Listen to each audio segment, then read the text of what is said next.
The International Court of Justice is demanding Israel do all it can to avoid acts of genocide in its war with Hamas. Judges in The Hague are considering a case brought forward by South Africa which alleges that Israel is committing genocide against Palestinians. Joining me live is Israeli government spokesperson Eylon Levy. A very good morning our time. How does your government respond to this?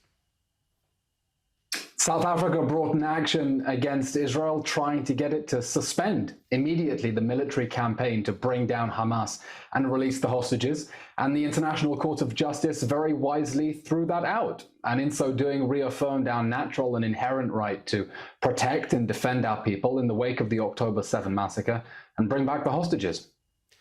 I think a lot of people looking on are wondering, when is it going to end?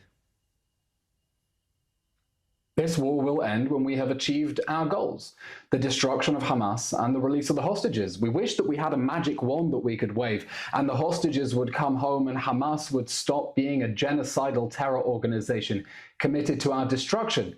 But the first thing Hamas did after slaughtering 1,200 people and abducting 253 was to tell us that it wants to do it again and again.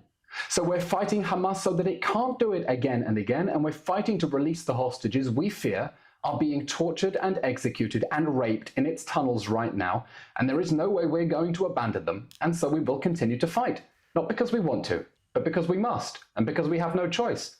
Hamas declared war on us, it started this war, and we're going to end this war. And we're going to end this war in a way that makes sure that it can never hurt us again. What about the innocent people caught in between? It's heartbreaking. It's really heartbreaking to think everyone who has been killed since October 7th would still be alive if Hamas had not declared this needless war and chosen to fight it from inside civilian areas, deliberately hiding underneath homes and schools and hospitals in a tunnel network 1.5 times longer than the London Underground in order to try to maximize civilian casualties. For us, every civilian casualty is a tragedy. For Hamas, it is a strategy. And we think it's important, therefore, that the Australian government, for example, has said Hamas must lay down its arms. There can be no room for Hamas in a post-war Gaza. And anyone who's seriously concerned for innocent civilians, as we are, should be demanding one simple thing. Hamas should surrender. It should release the hostages, lay down its arms, hand over its war criminals.